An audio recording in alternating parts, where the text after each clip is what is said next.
97 agora cruzando também a linha de chegada.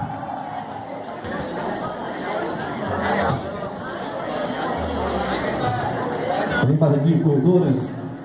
O 69 também chegando aqui, cruzando a linha de chegada.